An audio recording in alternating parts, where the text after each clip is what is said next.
द्रौपदी वहीं खड़ी खड़ी सुन रही थी। द्रौपदी ने कहा कि मैं एक अच्छा सारथी तुम्हें बता सकती हूँ। हाँ बताओ। कि वो जो तुम्हारी दीदी को डांस सिखाता है। उसने कहा वो करण जोर। तो अर्जुन उसके पीछे भागता, अर्जुन भाग के पकड़ता उसको कि तू तो केवल रथ पे बैठ जा और बैठ के झूठा यूं करता रहे, बाकी तीर मैं चला लूंगा। तो उसने कहा भाई साहब थोड़ा ज्यादा नहीं बोल गया?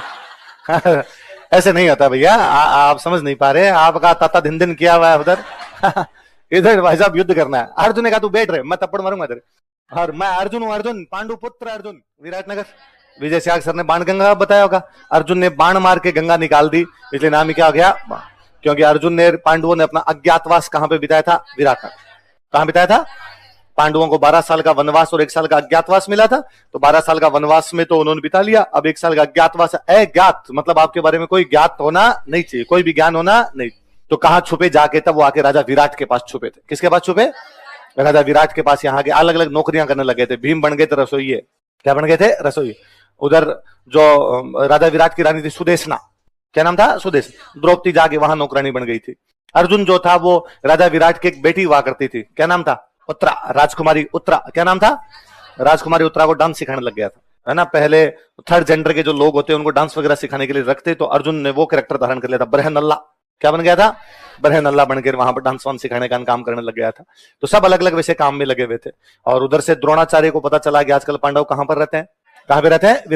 विराटनगर के अंदर रहते हैं। तो कहते हैं द्रोणाचार्य ने और दुर्योधन को कहा कि विराटनगर में। दुर्योधन ने राजा विराट को मैसेज किया कि भाई हमारे 5 आदमी तेरे उधर घूम रहे हैं, पकड़ के दिए जाए।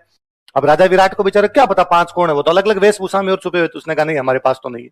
दुर्योधन ने द्रोणाचार्य को कहा कि भाई वो तो पता नहीं चल रही कौन है। द्रोणाचार्य का एक तरीका है, अपने विराटनगर पर आक्रमण करते हैं और आक्रमण करके विराटनगर की गायें लूट लेते हैं। सच्चा क्षत्रिय जो होता है वो गायों की लूटपाट को कभी भी बर्दाश्त नहीं कर पाएगा। और पांडवों को जैसे पता चलेगा गाय लूट ली गई है, पांडव लड़ने के लिए आएंगे, और लड़ने के लिए आएंगे तब अपने को पता चल जाएगा कि ये कौन है? पांडव। बस एक बात का ध्यान रखना है, आक्रमण उस दिन करना जिस दिन युधिष्ठिर नहीं हो। कौन नहीं हो? क्योंकि वो दिमाग बड़ा है, वो समझ जाएगा अपनी चाल को। बाकियों में दिमाग कम है थोड़ा, बाकी लड़ने मरने पर ज्यादा रहते हैं थोड़े। तो कहा ठीक है। अब एक दिन पता चला कि राजा विराट शिकार करने के लिए बाहर गया, और उस दिन युधिष्ठिर भी साथ में चला गया उसके, और उन्होंने आक्रमण किया, विराटनगर की सारी गायें लूट ली। तो जो सेनापति था वो भाग के विराट के बेटे के पास आया। विराट के बेटे का नाम था उत्तर। क्या नाम था? राजकुमार का नाम उत्तर और राजकुमारी का नाम उत्तरा। और राजकुमार उत्तर को आका, राजकुमार उत्तर हमारी गायें लूट ली गई। राजकुमार उत्तर ने कहा तैयारी करो सेना की। तो आपके पिताजी तो ही नहीं। उसने कहा क्या दिक्कत है? तो मैं चलूंगा, मैं सेनापति बनूंगा, मैं लीड करूंगा। तो कहा एक दिक्कत और है, आपका सारथी, रथ चलाने वाला जो था कौन होता? सारथी। तो राजकुमार उत्तर का जो सारथी है, आपका जो सारथी है, वो आपके पिता के साथ शिकार के लिए चला गया। तो राजकुमार उत्तर ने कहा मरा दिया यार, अब तो अपनी गाड़ी कौन चलाएगा? ड्राइवर के बिना तो पारी कैसे पड़ेगी? और द्रौपदी वहीं खड़ी खड़ी सुन रही थी। द्रौपदी ने कहा कि मैं एक अच्छा सारथी तुम्हें बता सकती हूँ। हाँ बताओ। कि वो जो तुम्हारी दीदी को डांस सिखाता है। उसने कहा वो करण जोर। ना उससे पार नहीं पड़ेगी। वो कैसे कर सकता है? लिपस्टिक लगा के घूमता रहता है इधर उधर। अरे का हमें बताओ, बहुत अच्छा डांसर है वो। डांसर तो ही बहुत अच्छा, सारथी भी बहुत अच्छा। और पहले वो किसी राजा का रथ ही चलाया करता था। बुलाया बरहनल्ला को। बरहनल्ला का, बरहनल्ला क्या तुम रथ चला सकते हो? उसने कहा हाँ मैं रथ चला सकता हूँ। तो चलो। तो भाई गए वहां पे। अब जैसे युद्ध प्रारंभ हुआ, सामने कौरव एक से एक बढ़ के महारथी, दुर्योधन, दुशासन, कर्ण, जयद्रथ, सबके सब उधर से आए हुए, और तीर चलने लगे। तो राजकुमार उत्तर ने उत्तर दे दिया, और राजकुमार उत्तर ने जो सारथी बने हुए अर्जुन थे उनको कहा कि रथ घुमाओ, वापस चलते हैं। अर्जुन ने कहा अरे तुम क्षत्रिय हो, तुम्हें लड़ना चाहिए, क्या ऐसे डर के घबरा रहे हो? उसने कहा पंचायती मत कर, तेरे अभी तक घुंघरू बांधे हुए हैं, तेरे को क्या बताया लड़ाई क्या होती है? मौत है सामने। और अर्जुन ने कहा नहीं तुम्हें लड़ना चाहिए। तो राजकुमार उत्तर रथ से उतर के भाग गया। तो अर्जुन उसके पीछे भागता, अर्जुन भाग के पकड़ता उसको कि तू तो केवल रथ पे बैठ जा और बैठ के झूठा यूं करता रहे, बाकी तीर मैं चला लूंगा। तो उसने कहा भाई साहब थोड़ा ज्यादा नहीं बोल गया? ऐसे नहीं होता भैया, आप समझ नहीं पा रहे, आपका ताता दिन दिन किया हुआ है उधर। इधर भाई साहब युद्ध करना है। अर्जुन ने कहा तू बैठ रहे, मैं थप्पड़ मारूंगा तेरे। और मैं अर्जुन हूं, अर्जुन पांडु पुत्र अर्जुन। उसने कहा सर ये कब चेंज करवाया आपने? ये बड़ा मामला कब हुआ है आपके साथ? अरे तू बैठ रहे चुपचाप जाके, तो आप लड़ोगे कैसे? तो कहते अर्जुन का जो धनुष था गांडीव। तो अर्जुन जब घुस रहा था विराटनगर में, तब उसने एक बाहर बरगद का पेड़ था, उस पेड़ के ऊपर अपना वो टांग दिया था, और धनुष टांगा था। और जब धनुष टांगा था तब उसने कहा था कि धनुष देवता 12 महीने के लिए जब आप इस पेड़ पे टंगे रहोगे, सर्दी गर्मी बरसात में आप दूषित हो जाओगे, मैं वचन देता हूं कि जिस दिन आपको पुनः मैं प्रतिज्ञा चढ़ाऊंगा आप पर, जिस दिन पुनः आपको चलाऊंगा उस दिन गंगा जी में धो के चलाऊंगा, पहले गंगा जी में पवित्र करूंगा फिर चलाऊंगा आपको। अब कहते हैं कि अर्जुन जब उस गांडी को लेने लगा तो पेड़ ऊपर हो जाए थोड़ा सा, अर्जुन थोड़ा और ऊपर, पेड़ और ऊपर हो जाए। तो अर्जुन को याद आएगा अरे मेरी प्रतिज्ञा थी। तो अर्जुन हाथ जोड़े गए, धनुष देवता आपातकालीन परिस्थिति है, आप मेरे हाथ में आइए और मैंने जो वचन दिया उस वचन को पूरा करूंगा, मैं बिना गंगा जी में धोए आपको चलाऊंगा ही नहीं, आप मेरे हाथ में तो आइए। तो कहते हैं वो हाथ में आया उनके, अर्जुन अपना पहला तीर चढ़ा के धरती में मारता है, धरती से पानी निकलता है, बाण से गंगा निकाल दी, उसके अंदर अपना गांडीव धोया, धोने के बाद अर्जुन जाके लड़ता है। क्या गजब लड़ता है अर्जुन। कहते हैं अर्जुन ने जैसे पहला तीर मारा था, द्रोणाचार्य ने कहा था अर्जुन है। पांडवों ने पूछा तुम्हें क्या पता अर्जुन, उसने कहा नोट्स अपने हैं। पहला तीर जो था वो द्रोणाचार्य के कदमों में मारा था अर्जुन ने। कहा अर्जुन ने पहला तीर मेरे चरणों में मारा है, इसका मतलब अर्जुन कह रहा है गुरु द्रोण आशीर्वाद दीजिए, मैं युद्ध प्रारंभ करने जा रहा हूं। अभी देखना अगला तीर भीष्म के चरणों में, भीष्म ने कहा गया। तो अब ये क्लियर था कि सामने से कौन लड़ रहा है, अर्जुन लड़ रहा है, और उसने अकेले मार मार के कौरवों की सेना भगा दी थी। जब कौरवों की सेना भाग रही थी तब द्रोणाचार्य को अर्जुन पकड़ लेता, द्रोणाचार्य को अर्जुन पकड़ता है। द्रोणाचार्य कहते हैं अर्जुन अब पकड़ने का क्या मतलब निकला, हमने तुम्हें देख लिया। अज्ञातवास में 8 दिन बाकी थे, अज्ञातवास खत्म हो रहा था उनका 14 को। कब खत्म हो रहा था, और ये लड़ाई छठ को हो गई थी, जो हमने पकड़ लिया तेरे को आज छठ को, और अज्ञातवास 14 को खत्म होगा, मतलब 8 दिन बाकी है। अब तो 12 साल का पुनः वनवास और 1 साल का अज्ञातवास होगा।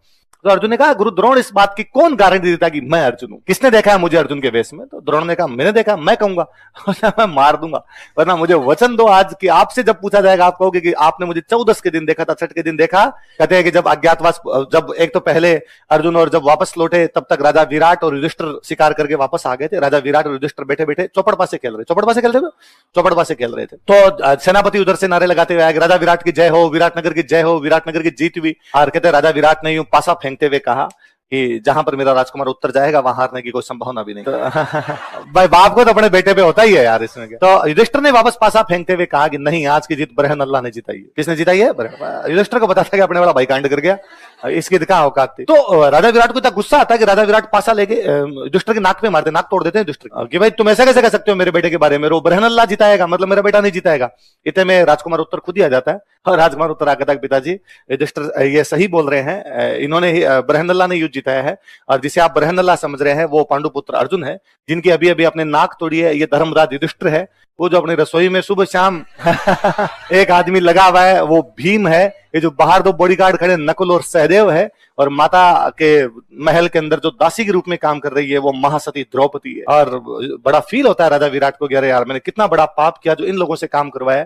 माफी मांगता है युधिष्ठिर ने कहा कोई बात नहीं, हमें इसी रूप में आना था वरना हम पकड़ लिए जाते, हमारे यही लिखा हुआ था विधाते का, जो हमने काटना था वो काटा है। और पर राजा विराट राजी होते हैं, राजा विराट कहते हैं कि यदि अर्जुन ने हमें युद्ध जितवाया है तो मैं अपनी राजकुमारी उत्तरा की शादी अर्जुन के साथ। अर्जुन ने वापस कहा कि नहीं सर, एज डिफरेंस नाम की भी कोई चीज होती है ना, ये मेरी स्टूडेंट है, इसकी शादी आप मेरे बेटे के साथ कर दीजिए। बेटा था अभिमन्यु, कौन था? तो फिर अभिमन्यु की शादी राजकुमारी उत्तरा के साथ की। तो अभिमन्यु का ससुराल विराटनगर था है ना, तो अभिमन्यु अपना फुंफोसा है, राजस्थान वालों में ब्याह करके गया था, और इसी बात अपने तो बुआ ही लग गई कोई ना कोई। और फिर उसी राजकुमारी उत्तरा को अश्वत्थामा मारना चाहता है कि जब कौरवों पांडवों की महाभारत चल रही थी तो उनके दिमाग में था कि पांडवों का पूरा वंश समाप्त कर देंगे, कोई रहना ही नहीं चाहिए इनके परिवार। अभिमन्यु पहले चक्रव्यूह में मार दिए गए थे, राजकुमारी उत्तरा प्रेग्नेंट थी, जो राजकुमारी उत्तरा के गर्भ में जो बच्चा उसको भी मार दिया जाए। जब अश्वत्थामा उसको मारने के लिए जा रहा होता है तो कहते हैं भगवान कृष्ण अपने सुदर्शन चक्र से उस बच्चे की रक्षा करते हैं, इसलिए जब वो बच्चा पैदा उसका नाम रखा गया परीक्षित। क्या नाम रखा गया? रक्षित किया गया था, परिधि बना के रक्षित किया गया, इसका नाम क्या रखा गया? महाभारत के युद्ध के बाद वो अपने विराटनगर वालों का भांजा परीक्षित पूरे हिंदुस्तान का राजा बनता है। पांडवों ने बाकियों ने राज करने से मना कर दिया था, इसलिए महाभारत के बाद जो राजा बनाया गया था हिंदुस्तान का, कौन बनाया गया था? परीक्षित बनाया गया था। फिर कहते जैसे इधर अज्ञातवास समाप्त होता, उनके 7-8 दिन ही बचे थे अज्ञातवास के। अर्जुन और सब लोग वापस जब दुर्योधन के दरबार में पहुंचते हैं, दुर्योधन हंस के युधिष्ठिर को कहता है कि आओ धर्मराज युधिष्ठिर, उसने 12 साल के वनवास और 1 साल के अज्ञातवास की तैयारी कीजिए। युधिष्ठिर ने कहा क्यों? हमने जब हमारा वनवास और अज्ञातवास पूरा संपन्न किया, निर्विघ्न संपन्न किया है, तो तुम वापस कैसे भेज सकते हैं? किसने कहा निर्विघ्न संपन्न किया? इस तुम्हारे भाई अर्जुन को, जो कि उस दिन बरहंदल्ला बन के घूम रहा था, हमने देखा है, हमने पकड़ा इसको, यह अर्जुन। कौन इस बात को गारंटी के साथ कह सकता है कि अर्जुन था? द्रोण, गुरु द्रोण कह देंगे। गुरु द्रोण को कहा गया गुरु द्रोण क्या आप कहते हो? गुरु द्रोण ने कहा मैंने देखा था, पर 6 को नहीं 14 को देखा, 14 को अज्ञातवास कंप्लीट हो रहा था। उन्होंने कहा मैंने देखा था, तब तक हमारा अज्ञातवास कंप्लीट हो गया। मेरे दादाजी बचपन से एक कहावत हमको सुनाया करते। कहावत क्या? अक्सर वो टॉन्ट मारते हम पे, अरे किसी छठ की 14 कर दी, कौन सी छठ की 14 कर दोगे? कोई छोटी सी बात होती, भाई मेरे 8वीं में इतने नंबर है, छठ की 14 में फलान जी नहीं कर दिया, अरे छठ की 14 से। मैंने बड़े होने के बाद एक बार उनसे पूछा, क्या आप अक्सर हमें कहते रहते यार तू किसी छठ की 14 कर दे, कौन कर देता है? हम तो नहीं कर सकते, तो कोई तो करता होगा। तो फिर अपने गांव वाले भाषा करे अर्जुन कर दे, अर्जुन तो बोला नहीं जाता, अर्जुन अर्जुन कर दे। तो फिर मैंने उनसे पूछा क्या? तो उनका साहब ये इधर इधर गया था, तो छठ की 14 कौन कर दे? अर्जुन कर दे। बाण मार के गंगा निकाली इसलिए क्या हुई? देखो जेठ का महीना, सावित्री व्रत। सावित्री की कहानी तो पता ही होगी, एक महिला है सावित्री, जिसकी एक लड़की है सावित्री, इसकी शादी सत्यवान के साथ। किसके साथ हुई? और शादी के कुछ समय पश्चात सत्यवान की मृत्यु हो जाती। यमराज सत्यवान की बॉडी को लेने के लिए, डेड बॉडी को लेने के लिए आते हैं और सावित्री यमराज से लड़ाई कर लेती है कि मैं मेरी पति की डेड बॉडी ले जाने नहीं। यमराज समझाते हैं कि हे युवती, दुनिया में समस्त लोग जन्म लेते हैं और समस्त लोग मरते हैं, मरने के बाद मैं उनकी डेड बॉडी लेके जाता हूं, उनका स्वर्ग नरक उनके पाप पुण्यों का कर्मों का फल मिलता है, इसलिए ले जाना आवश्यक है, वरना ये चक्र टूट जाएगा जो दुनिया का चक्र चल रहा है। वो चीखती है, चिल्लाती है कि नहीं, मैं मेरे पति की डेड बॉडी ले जाने नहीं दूंगी। तो यमराज उसे कहते हैं कि ये तो देख मैं लेके जाऊंगा, ये तो तू नहीं रख सकता, तुम जब इतना कर रही हो तो तुम और कुछ मांग, यदि तुम और कुछ मांगोगे इसके बदले में तुझे वो मिल जाएगा। वह मांगती है कि मेरे पिता को 100 गाय प्रदान की जाए। गाय उस समय सबसे बड़ा धन हुआ करता था। यमराज ने कहा तथास्तु। यमराज डेड बॉडी लेके चलते हैं, फिर चिकती चिल्लाती नहीं ले जाने दूंगी। यमराज पुनः कहते हैं और कुछ मांग, पुनः कहते हैं कि मेरे ससुर को भी 100 गाय प्रदान की जाए। यूं करते करते खूब सारे वरदान मांगते हैं, मेरे पिता को 100 पुत्र प्रदान किए जाए, मेरे ससुर को 100 पुत्र प्रदान किए जाए, और यमराज सब पे तथास्तु कहते हैं। यमराज बस ये नहीं दूंगा, बाकी तो कुछ ही मांग सकती है। यूं करते करते और चिकती चिल्लाती थी। यमराज कहते हैं लास्ट एक अवसर हो रहा है, एक तेरे पास वरदान हो रहा है, मांग सकती है, फिर इसमें इसको लेके जाऊंगा तो कितना भी चीखना चिल्लाना। यमराज गुस्से में आ कहते हैं, और सावित्री उतने गुस्से में वापस कहती है कि देना ही चाहते हो तो मुझे सत्यवान से 100 पुत्र दो। और यमराज गुस्से में उनका तथास्तु रखो, ये यही रहेगा तब इसे 100 पुत्र होंगे। तो सावित्री यमराज के चंगुल से अपने पति को छुड़ा के लेके आ गई थी। इसलिए आज दिन तक हम किसी महिला के बारे में जब उदाहरण भी देते हैं तो हम अक्सर कहते हैं कि वो तो सती सावित्री, और किसी की बुराई भी करते हैं तो हम कहते हैं वो कौन सी सती सावित्री, है ना। तो सावित्री जी कितने यूं वो हुए। तो जिस प्रकार सावित्री जी ने अपने पति की जान बचाई थी, उसी प्रकार पेड़ लगाएंगे तो जीवन बचेगा, इसलिए पेड़ लगाए जाने चाहिए। कहानियां दोनों उस प्रकार से जुड़ी। इवन अपने ये जो होता है कि भाई अचानक हार्ट अटैक आ जाता है तो कहते हैं भाई जोर जोर से दबाना चाहिए, है ना, जोर जोर से, तो उसको बोलते सावित्री आसन है। सावित्री जी जान वापस बचा लाई थी, आप ऐसे करोगे तो आदमी की जान बच जाएगी, ये किया जाना चाहिए। आ जाओ शुक्ल पक्ष। गंगा जी वाली तो कहानी बताई भी होगी आपको, नहीं बताई गई। भगवान राम इक्ष्वाकु वंश के थे। कौन से वंश के थे? इक्ष्वाकु। कौन सा? इक्ष्वाकु वंश में भगवान राम से बहुत पीढ़ियों पहले एक राजा हुए, उनका नाम था महाराज सगर। क्या नाम था? सगर। क्या नाम था? महाराज सगर एक अश्वमेध यज्ञ का आयोजन करते हैं। अश्वमेध यज्ञ का घोड़ा छोड़ा जाता है, उस घोड़े के पीछे महाराज सगर के 60,000 सैनिक थे। कितने सैनिक थे? घोड़ा कपिल मुनि के आश्रम में घुस जाता है, सैनिक कपिल मुनि के आश्रम से घोड़ा लेने के लिए जाते हैं। कपिल मुनि की तपस्या भंग होती है, कपिल मुनि उन्हें श्राप देते हैं कि जाओ सब के सब पत्थर बन जाओ, और 60 के 60,000 जो सैनिक थे वो क्या बन गए? मर गए। मतलब महाराज सागर को बड़ी चिंता हुई, क्योंकि हिंदू धर्म यह कहता है कि व्यक्ति की मृत्यु के बाद उसका अंतिम संस्कार किया जाना जरूरी है, जलाया जाना आवश्यक है। यदि आप जलाओगे नहीं तो उसको मोक्ष मिलेगी, पर पत्थरों को कैसे जलाया जाए? भाटे बन गए हो तो वो कैसे जलेंगे? महाराज सागर ने किसी से पूछा कि अब इनका क्या इलाज हो सकता है, और उनको बताया गया कि यदि गंगा जी इन पत्थरों के ऊपर से निकल जाए तो इनको मोक्ष। गंगा जी कहां? तो गंगा जी स्वर्गलोक में बहते हैं। तो गंगा जी धरती पर कैसे आए?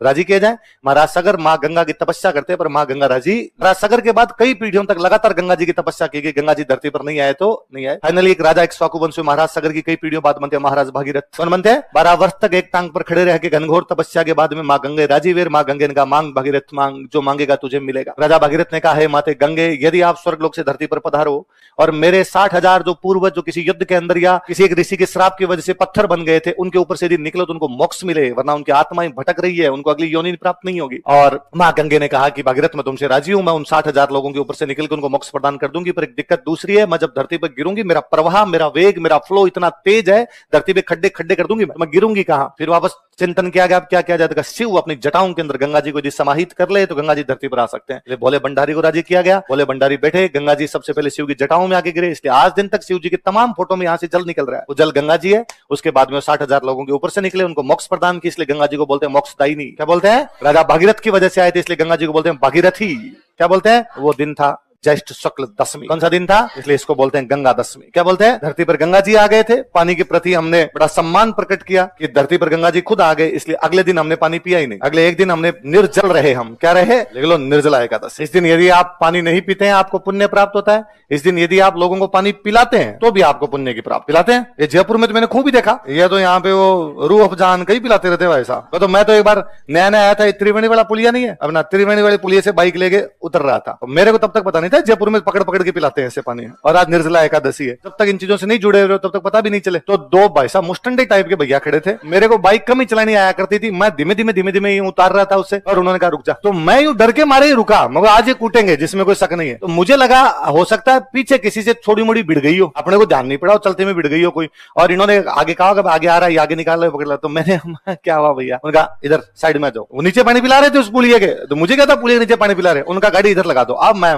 भैया प्लीज क्या हुआ बताओ ना। उन्होंने मेरी बात पे ध्यान नहीं दिया, वो ये क्यों समझे कि डर रहा है, तो अरे अरे आओ तो मैं ये साइड में नीचे ले जा, कूटेंगे इधर कूटे तो 10 लोग बचाने तो आएंगे, मैं चिल्लाऊंगा मार रहे हैं बचाओ बचाओ, उधर पुलिस नीचे देखिएगा कौन, ये दोनों मुस्टंडे अपने को तो उठा के पटकेंगे। जैसे तैसे करके मैं बाइक धीरे धीरे करता लेके गया, वहां जाते उन्होंने कोल्ड ड्रिंक वगैरह पिलाई, कोल्ड ड्रिंक तो क्या वो शरबत वगैरह तैयार कर रखी थी वो पिलाई, और कहा आज निर्जला एकादशी तुम्हें पता नहीं, और मेरे जीव में जी आया हो यार, चलो कोड तो नहीं रहे कम से कम, अपने एक और पिया, मतलब भैया एक और दे दो यार। तो उनका देखो आज निर्जला, उन्होंने फिर मुझे एक कहानी सुनाई वापस, या निर्जला एकादशी है, आज पानी पिलाते हैं, देखो आपको अब गर्मी में ठंडा पानी पिलाया तो आपकी आत्मा तृप्त हुई, मगर 2 मिनट पहले तो डर लग रहा था अभी तो ढंग से तृप्त हुआ है मेरी आत्मा, तो इसलिए पिलाया जाता है। इसका महत्व ये होता है, हम ये सुबह से ये काम कर रहे हैं, आने जाने वाले सब राहगीरों को पानी पिलाते हैं। जेठ के महीने में पानी से बड़ा महत्व होता है। मगर बात तो सही है, पर यदि आप और भी कोई चिल्ड चीज यहाँ पे रखो तो ज्यादा पुण्य भी प्राप्त हो सकता है आपको, है ना। गर्मी में तो कोई चिल्ड चीज चिल सकती है ना, वाई ओनली पानी एंड शरबत, और भी कुछ रख सकते हो आप। अगला महीना लो, उदयपुर में पतंगे उड़ती है, स्थिति देखो, इस दिन उदयपुर में पतंगे उड़ाई जाती है।